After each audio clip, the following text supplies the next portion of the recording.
It's mostly science and fiction. Mostly. I fucking hate time travel.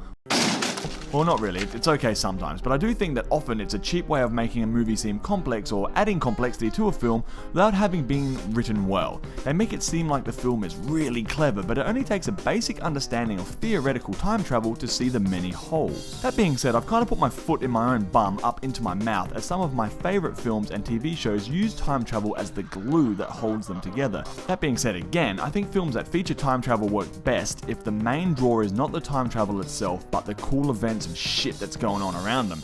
Take for example Terminator or Terminator 2. You would call this a time travel film, obviously, because the whole plot revolves around the future killer robots coming back in time to kill something in order to stop something from happening in the future. But the main draw to the Terminator franchise is not future Robot Man, it's awesome killer action Robot Man. So even though this film is held together by the time travel plot glue, it's the action and the characters that make it a fun ride, not specifically the time travel itself. Same goes for the Netflix series Dirk Gently's Holistic Detective Agency. Time travel is key to this show, at least in the first season, but there is so much more going on, so many subplots and wacky characters that the time travel itself is only a fraction of what makes this series great.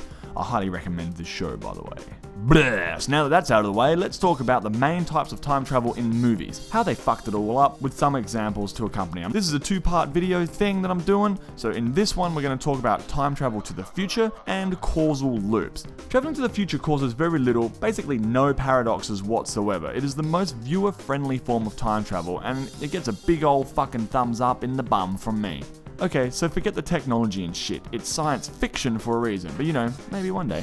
But let's say you can travel to the future, many years that is, say in a machine or through a wormhole or frozen or some shit. This is the least problematic form of time travel, I reckon, because events in the future can't change events in the past, not under normal circumstances anyway. So the only issue is when you come back to the present, as your presence in the present will alter the future, and then again the problems here are hardly paradoxal. So future time travel causes the least brain turds when analysing. For example, you freeze your dick and balls in a tube along with the rest of your body, and 1,000 years later you pop out. You haven't aged a day biologically, as on a molecular level you are frozen in time. You emerge into a fantastical future world and adventure begins. This is fine, no paradox, it's just cool.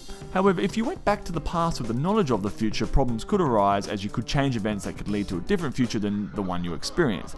But as long as returning to the past is an impossibility, then you are totally free from paradox. So make a bloody movie with future time travel in it and you're fucking safe. Problems only arise when you go back to the past. This superbly segues into a shitty paradox called the Bootstrap paradox. But before we talk about this, I will need to quickly go over causal loops and why they are fucked up, man. A causal loop is where a future event or action causes a past event to occur, which then in turn leads to the future event occurring. Its starting point in time, its origin, cannot be determined and therefore is paradoxal. It simply can't happen because there is no starting point, as each event causes the other event to happen. And causal loops sadly are the most common sort of time travel event used in cinema, which pisses me off because they don't make sense and I hate them. I hate you! Nah, you're alright. There are two main types of causal loops, the Bootstrap paradox and the Predestination paradox.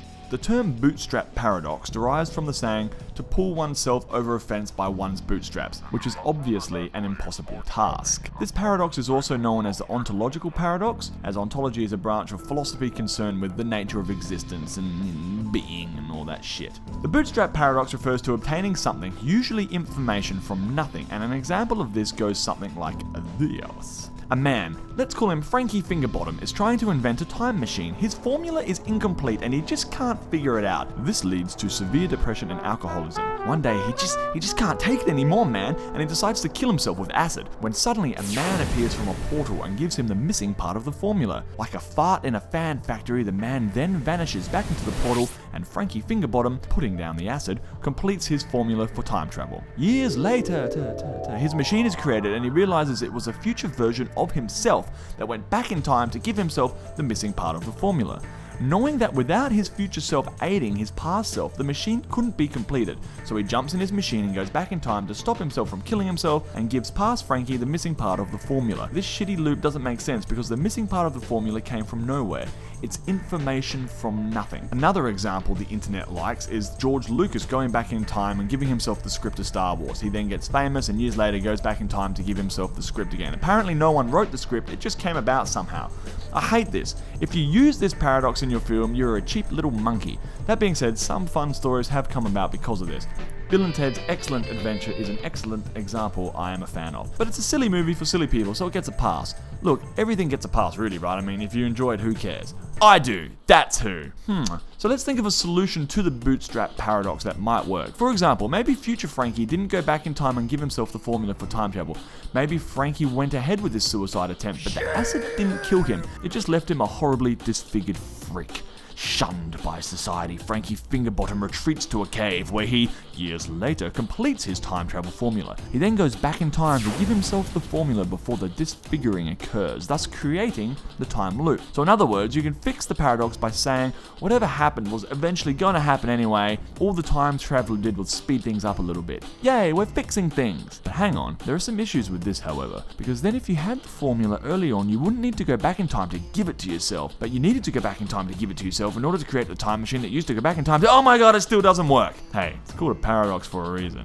The Bootstrap paradox is so annoying when I see it because you can't have information magically appear. Now I'm all angry. Thanks, Arrival. So the other type of causal loopy poopies is the predestination paradox. This is more or less the Bootstrap paradox, but with a slight twist. The predestination paradox is where a time traveler goes back in time to prevent a future event from happening but ultimately triggers the said event. In other words, the traveler going back in time did something that caused the very event he or she went back in time to try to stop.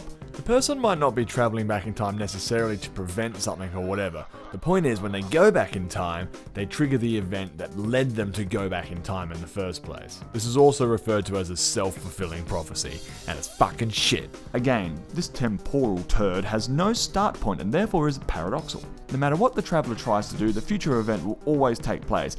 This suggests that all events are destined to occur, and no matter what happens, you can't stop the future from taking place. Fate, destiny, what's meant to be is meant to fuck off, mate. This is a closed loop, and it's very annoying.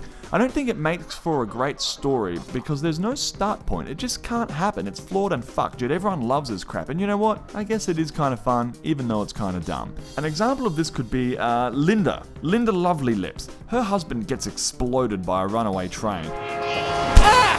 She travels back in time, because she can do that with the help of her magical elephant friend. She tries to stop the train from derailing and obliterating her husband. However, every time she gets on the train to stop it, she hits a button that causes the carriage to come loose and smash up her hubby, or something like that. I don't know, you guys can be more creative. The point is, she caused the train to derail when she went back in time to try to stop the rain from derailing. There's no start point, it just always happens. So, predestination. You cause the event, blah blah blah. It's, no, fuck off. That wraps up future time travel and causal loops. In part 2, I will talk about the infamous grandfather paradox and other forms of time travel, and also perhaps some possible solutions to these paradoxes that would allow for time travel in movies to remain complicated and cool, but avoid the trap of causal loops and temporal paradoxes.